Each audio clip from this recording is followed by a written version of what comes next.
के गुप्तांगों में गोपिया जब बाहर आई, भगवान ने देखा अरे पुरैन पाती लपेटे अंग में पुरैन पात, तब श्याम आचो दे पारी रे या जाए भाड़ मेरा री काना में आपत दारी रे या जाए भाड़ मेरा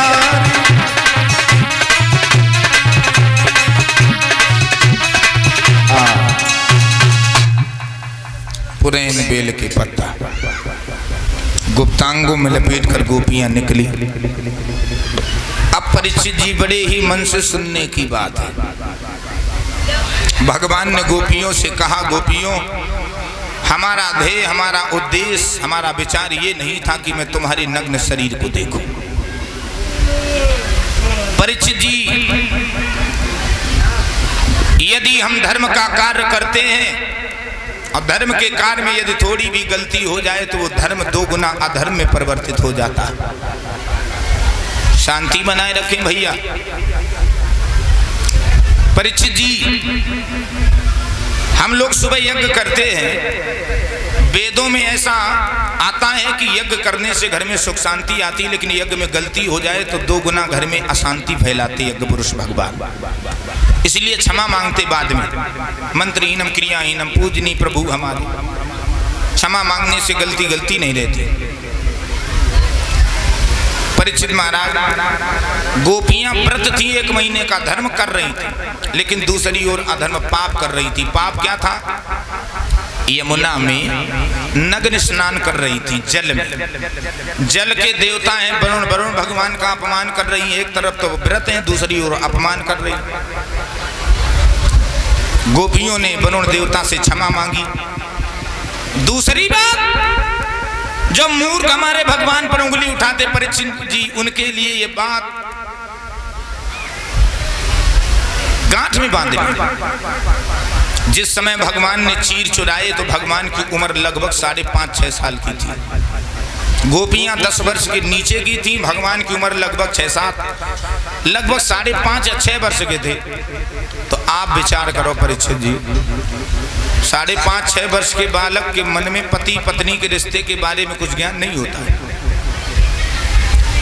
लेकिन अब जिसके मोतिया बिंद ही चढ़ा आंखों में, जैसा चश्मा लगा उसे वैसे ही समझ में दिखाई दे।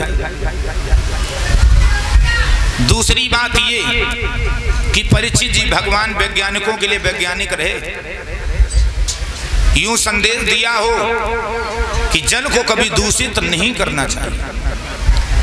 एक समय आगरा में वो था परीक्षित जी, जब आगरा में पीने का यदि कोई साधन था जल, तो सिर्फ यमुना का जल ही साधन था। यमुना का जल ही पिया जाता था और कोई साधन नहीं था। और आज परीक्षित जी बड़ी बड़ी मशीनें लगी हैं, पानी को फिल्टर करके तब पीते हैं आगरा में लोग। स्वामी जी हमारे बताते, परीक्षित जी परेशान हो जाते जल के लिए। संदेश दिया हो कि जल जी कहीं कहीं पर नहाने को पानी नहीं मिलता है, गीले कपड़े से शरीर को पोंछना पड़ता है। और अपने यहाँ 1 बाल्टी नहाने के लिए तो 10 बाल्टी जल बर्बाद करते हैं। जल ही जीवन है, इसलिए जल को व्यर्थ नहीं गंवाना चाहिए। बोले गोविंद भगवान की। आइए लला गद्दा बिछा दो और तकिया धर दो। गुड़ ले आओ, गुड़।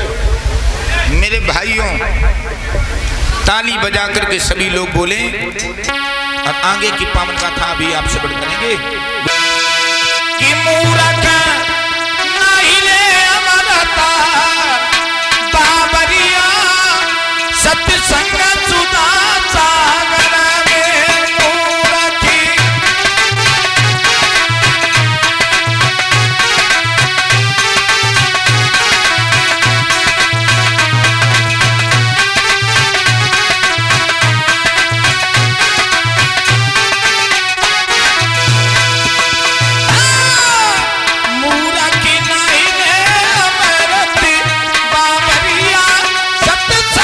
सुधा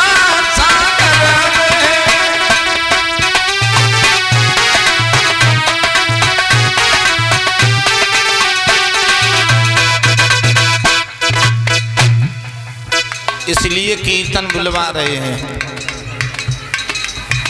जिसे भी नाचना हो अभी नाच लो, ये ना सोचो कि गोवर्धन पूजा में नाच लेंगे, क्योंकि स्वामी जी जब बैठ जाते हैं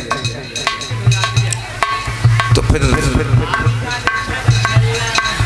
समय प्रकार होता है। इसलिए जो भी नाचना चाहे भैया मैं नाच, ताली बजा। कोयल कूट